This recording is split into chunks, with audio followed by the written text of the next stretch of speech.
El karma del amor, capítulo 6 de Bárbara Cartland. Luego, con una voz que contenía un innegable tono burlón, dijo: «Si eso es lo que le preocupa, no hay necesidad de que se sienta sola». Al decir eso, la rodeó con sus brazos y la atrajo casi con violencia contra él. Cuando la cabeza del mayor Meredith cayó contra el hombro de Orisa, los labios de él se apoderaron de los suyos. Por un momento, ella se quedó tan atontada por la sorpresa que no supo qué pensar. Casi no comprendió lo que había sucedido. Trató de rechazarlo, pero no pudo moverse. La dura insistencia de los labios de él la mantenía cautiva. Tuvo la sensación de que los brazos del mayor la aprisionaban, pero, al mismo tiempo, no podía evitar sentirse en un lugar seguro, al que pertenecía. Nunca en su vida la habían besado antes, y la extraña y mística emoción que se apoderó de ella le impedía pensar. Los labios que la besaban eran una maravilla, tibia y exigente, y ella se quedó como una concha vacía, porque todo su ser le pertenecía ahora a él. Cuando aquel beso terminó, se rompió el hechizo y ella quedó libre. Con una leve exclamación de horror, Orisa empujó sus manos contra el pecho de él y, muda, aterrorizada casi, se volvió y echó a correr alejándose del mayor. Él se quedó donde ella lo había dejado, viendo cómo el polizón con volantes del vestido la seguía como una pequeña ola espumosa, mientras su brillante chal lanzaba destellos a la luz de las estrellas. Entonces ella desapareció de su vista y solo quedó la oscuridad. Cuando llegó a su camarote, Orisa cerró la puerta con cuidado y se arrojó en su cama, ocultando el rostro contra la almohada. No podía haber sucedido. No podía ser verdad. ¿Cómo pudo él portarse de esa manera, o ella permitirlo? Al instante comprendió la respuesta con la misma claridad que si él se lo hubiera dicho con palabras. La había reconocido después de todo. La había visto entrar en la casa de la calle de la Reina Ana, y había pensado lo único que podía pensar al darse cuenta de que había pasado la noche en las habitaciones de Charles. Era evidente, pensó Orisa con las mejillas encendidas, que ningún caballero habría actuado de ese modo con una muchacha a quien considerara pura y respetable.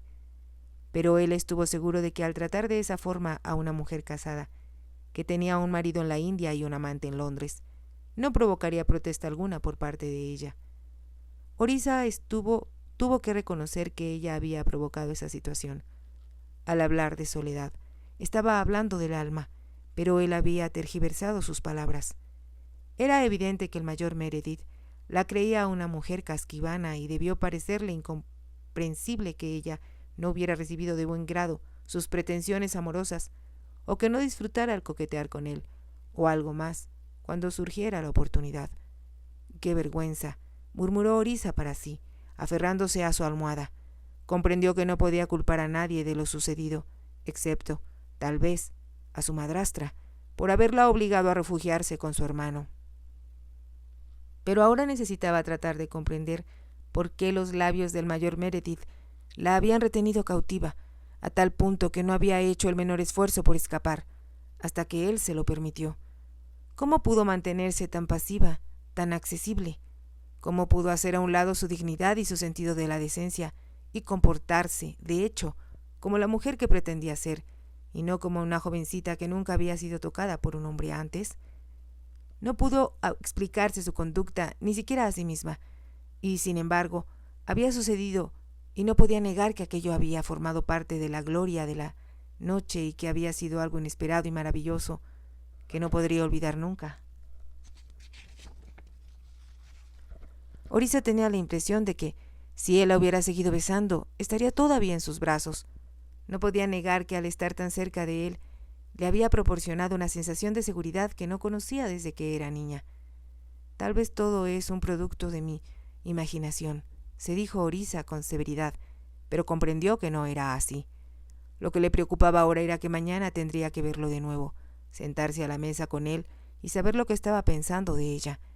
Sintió que, aunque no lo mirara, los ojos de él estarían mirándola profundamente, diciéndose que era un alma sucia, manchada. No puedo soportarlo, no quiero verlo, se dijo, pero sabía que eso era imposible. El barco era como una jaula de la que ella no podía escapar. Tendría que volver a verlo, aceptar que se había sometido a la voluntad y aparentar que no la había escandalizado su comportamiento. Debo haber estado loca, pensó, pero comprendió a su pesar que había sido una locura muy dulce. Nunca soñó que pudiera existir algo tan mágico ni tan maravilloso. Nunca imaginó que todo su ser se estremecería de emoción porque un hombre tocara sus labios, ni que toda la poesía y la belleza del mundo se concentraran en la sublime sensación que recorrió su cuerpo cuando sintió que éste ya no era suyo, pues le pertenecía a él. No pudo haber sucedido, se dijo Orisa con desesperación, pero había sucedido, y no había nada que pudiera hacer al respecto. Orisa fue a hablar con Lady Critchley a la mañana siguiente. Creo, dijo, que Neil comería mejor si yo le diera de almorzar a solas. No cabe duda que se distrae mucho con la gente que habla, y a mí me gustaría que aumentara un poco de peso antes de llegar a la India. Es una buena idea, señora Lane, reconoció Lady Critchley. Después de haber evitado encontrarse con el mayor Meredith a la hora del almuerzo, Orisa no titubeó en decir que prefería cenar también en su camarote y no bajar al salón comedor. Quedaban ya solo 7 días de navegación antes de llegar a Bombay. Durante la noche en que había permanecido despierta recordando todo lo sucedido, decidió que, si era un poco inteligente, podría, aunque el barco impusiera limitaciones de espacio, evitar encontrarse con el mayor Meredith. Suponía, aunque no estaba segura de ello, que él hacía ejercicio temprano por la mañana, antes que se levantaran los demás pasajeros. No sabía por qué pasaba tanto tiempo en su camarote. Tal vez tenía que hacer informes, que quizá incluyeran comentarios adversos como Charles, sobre su conducta cuando estuvo en Londres. Cuando pensaba en ello, Orisa trataba de odiarlo, sin conseguirlo. Evocaba en el acto la forma como la había besado, y volvía a sentir el extraño calor que invadía todo su cuerpo y el repentino éxtasis que la había convertido en su prisionera. Pero estaba decidida a olvidarlo todo y a no volver a pensar en él, si podía evitarlo. Se obligó a sí misma a prestar más atención al pequeño Neil, a inventar juegos para él cuando subían a cubierta y había muchos otros pasajeros alrededor de ellos. Era cuando estaba segura de que no vería al mayor Meredith. A Neil le gustaba salir a cubierta y Orisa trató de enseñarle a jugar bádminton, pidió prestado un paquete de naipes en el salón de juegos y le construyó castillos de naipes en el camarote. El libro en el que estaba dibujando para su madre estaba ya casi lleno, con extraños animales y personas que solo tenían rayas simulando brazos y piernas y círculos a modo de rostros. De ninguna manera se comparaban con el hábil dibujo que el del barco de guerra le había hecho el mayor. Orisa también terminó de coser sus vestidos y alteró los que había traído con ella para que estuvieran más a la moda. Los vestidos adquirían súbita gracia y elegancia cuando ella se los ponía, lo cual se debía, por encima de todo, a su perfecta figura. Por fortuna había bastantes libros en la biblioteca del barco que ella hubiera querido leer, pero a veces se descubría a sí misma mirando una página por largo rato sin haber leído una sola palabra. Hizo mucho calor durante la travesía del Mar Rojo y, una noche, hasta el propio señor Mackla se quejó de la temperatura que había en el camarote. «¿Por qué no estudiamos mejor en la cubierta?», propuso Orisa, al darse cuenta de que ella también se sentía incómoda. Era ya tarde y pensó que habría muy pocos pasajeros afuera y, en efecto, cuando llegaron, la cubierta estaba vacía. Soplaba una leve brisa, pero lo suficiente para inflar las velas, así que el barco estaba avanzando en esos momentos gracias a sus motores. Orisa se acercó hacia 2 sillas de cubierta colocadas muy cerca de la proa y ambos las movieron para sentarse más allá del toldo de lona, apoyándolas contra la barandilla que rodeaba la cubierta superior.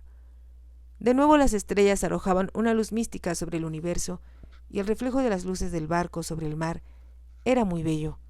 Orisa se sentó y el señor Mackla hizo lo mismo junto a ella. ¿No está ansioso de volver a casa?, preguntó ella en urdú. Él movió de un lado a otro la cabeza. ¿Por qué no? Hubiera querido quedarme en Inglaterra, confesó el señor Mackla. Disfrutaba de mi trabajo en la universidad. Era muy interesante y tenía muchos amigos. Entonces, ¿por qué vuelve a la India? Tengo que hacerlo. Mi padre acaba de morir y ahora yo soy el jefe de la familia. Debo cuidar de mi madre y tengo 4 hermanos, 3 hermanas y sus hijos. todos los cuales dependen de mí. ¿Me quiere decir que tendrá que renunciar a su trabajo como maestro? Él asintió con la cabeza, y ella pudo ver, a la luz de las estrellas, que los ojos del hombre expresaban una enorme desventura. «Tenemos un poco de tierra», explicó él. «Yo tengo que trabajarla por el bien de toda la familia. En ese caso, desperdiciará todo su talento literario. Es mi karma, mi destino». «¿Usted cree de verdad que no tiene ninguna influencia en su destino?» «Ninguna». «Pero no puedo creer que eso sea verdad», protestó ella. «Está ya todo ordenado, lo que haremos, lo que nos sucederá». «Eso es lo que yo creo», contestó el señor Magla. «¿Cómo puede estar seguro de que no está imaginando tal cosa? ¿Por qué debe aceptar todo lo malo que le ocurre como inevitable sin luchar contra ello? Todo está ya escrito en nuestras manos». «Eso he oído decir, pero no puedo creer que sea verdad». «Vea usted las líneas en la palma de su mano», sugirió él. «Todas son diferentes. No hay dos seres humanos que tengan las mismas marcas. Ahí está la historia de la vida de uno. Hay líneas del destino muy claras que uno puede ver con facilidad». «¿Puede usted leer su propio destino?», preguntó Orisa. «¿Puede leer el destino de otras personas?». «A veces», contestó él. Ella le extendió la mano izquierda, con la palma hacia arriba. «¿Qué ve en mi mano?», preguntó. Con mucha delicadeza el señor Magla apoyó los dedos de ella en sus 2 dedos de la mano derecha, bajando la mirada hacia la pequeña palma que tenía enfrente. El hombre dijo: «¿No ve la línea de su destino que va casi desde su muñeca hasta la base de su dedo central? Es una línea muy recta, denota fuerza de carácter y tenacidad, pero también revela que su vida ha sido previamente ordenada. Su alma es muy vieja, señora Lane». «Dígame más», suplicó Orisa, fascinada. En el momento en que él levantaba la mano de ella un poco más, para examinarla a la luz procedente del cielo, apareció una sombra junto a ellos. Orisa levantó la mirada y sintió que el corazón le daba un vuelco de miedo. Era el mayor Meredith quien se encontraba a su lado, y ella se dio cuenta, aunque no hubiera podido decir si lo vio en sus ojos o si solo lo presintió, de que el hombre estaba iracundo. «Usted no pertenece a esta cubierta», dijo con voz aguda, dirigiéndose al señor Magla. Por un momento, ni Orisa ni el hindú se movieron. Tanto ella como el profesor se quedaron rígidos por la sorpresa. Después, el señor Magla se puso de pie, hizo su acostumbrado saludo a Orisa y se alejó sin que ella tuviera tiempo de detenerlo. Le había sorprendido de tal modo la conducta del mayor Meredith, que por un momento no pudo pensar, ni las palabras acudieron a sus labios. Antes que ella pudiera decir nada, él agregó: «Sería conveniente, señora Lane, que reservara sus favores para los de su propia clase y de su color». Por un segundo Orisa se quedó estupefacta, pero, al comprender lo que él estaba diciendo, el rubor inundó sus mejillas y perdió los estribos. «¿Cómo se atreve a hablarme de ese modo?», dijo en voz baja y vibrante de furia. «¿Cómo se atreve a hacer tales sugerencias o inferir motivos tan ruines para mis acciones? Lo que yo haga no es cosa que a usted le incumba, pero supongo que, como tiene esa costumbre, no puede dejar de interferir en los asuntos ajenos». Se detuvo un momento antes de continuar diciendo: «He oído hablar de usted, mayor Meredith. Sé cómo le gusta involucrarse en la vida de los demás, cómo le gusta espiar y buscarles problemas». Vio la sorpresa que reflejaba el rostro de él al escuchar sus palabras, pero no le importó. «Y una vez que descubre algo malo», continuó diciendo ella, con un desprecio que resultaba más insultante porque lo expresaba en voz baja, «usted mortifica a esa persona, haciendo su vida miserable hasta que, como el pobre Gerald Dewar, prefieren matarse que seguirlo soportando». «¿Qué está usted diciendo? ¿Cómo sabe eso?», preguntó el mayor Meredith, y su voz reflejaba un profundo asombro. «Lo desprecio y lo odio por eso», exclamó Orisa. «He tratado de no interponerme en su camino, después de la forma como me insultó la otra noche, pero parece que está decidido a interferir en mi vida privada. Déjeme en paz, mayor Meredith, es todo lo que le pido». Se volvió y se alejó, sin correr, como lo había hecho la última vez que estuvieron juntos en la cubierta, pero con la cabeza muy en alto. Pero llegó a su camarote temblando de furia, cerró la puerta y, con las mejillas encendidas y la respiración jadeante, cruzó el camarote y se quedó de pie, mirándose en el espejo del tocador. Pudo ver la blancura de su cuello y de sus brazos contra su rojo vestido de noche. Era el mismo vestido que había usado la primera vez que vio al mayor Meredith, cuando subía por la escalera hacia el cuarto de Charles. Tal vez aquel vestido le traía mala suerte, tal vez aquel color le provocaba problemas, pero luego se dijo que la única mala suerte que había tenido era conocer al mayor Meredith. No importa, no tiene ninguna importancia. En unos días no volveré a verlo jamás, pensó. Recordó, sin embargo, las palabras del señor Magla. Existía un karma, un destino, del que nadie podía escapar. ¡Qué tontería!, se dijo Orisa, tratando de asumir una actitud práctica. Todos tenemos libre albedrío y hacemos de nuestra vida lo que queremos. Pero sus estudios de budismo y una imagen de la rueda del Renacimiento acudieron en tropel a su mente, para poner en tela de duda tal aseveración. Millones de orientales creían en su destino y estaban convencidos de que no podían hacer nada para cambiarlo. Podrían estar equivocados. Sería posible que los pueblos de la raza blanca, con su gran seguridad en sí mismos y su vanidosa convicción de que ellos eran omnipotentes, fueran los que tuvieran la razón. Había que ocuparse del señor Magla. ¿Qué pensaría cuando lo despidieran tan arbitrariamente? Orisa tenía la impresión de que el profesor era lo bastante sensato para comprender que la furia del mayor Meredith no estaba dirigida contra él, sino contra ella. Furiosa, pero al mismo tiempo muy deprimida, Orisa se desvistió y se metió en la cama, pero no pudo conciliar el sueño y se quedó largo rato pensando en lo sucedido. Temía que el señor Magla no volviera a la noche siguiente. Ella lo lamentaría mucho, porque el momento más interesante del día se había vuelto el de las lecciones. Había algo tranquilizador en hablar en aquel lenguaje bello y elocuente, con sus frases floridas y extravagantes, sus suaves vocales y las palabras que eran poesía pura. Pero no tenía por qué preocuparse por el señor Magla. Llegó al día siguiente con toda puntualidad a las 9 en punto y la saludó con su acostumbrada y exquisita cortesía, como si nada extraño hubiera sucedido la noche anterior. «Me alegra mucho de verlo», dijo Orisa. «¿Cómo está su familia?». Hizo la pregunta por simple cortesía convencional, pero esta noche el señor Magla, en lugar de darle las gracias, como de costumbre, contestó: «Estoy muy preocupado». «¿Preocupado?», preguntó Orisa. «¿Por qué?». «Mi esposa no está bien. Ha estado sufriendo fuertes dolores desde anoche». «¿Ha visto a un doctor?».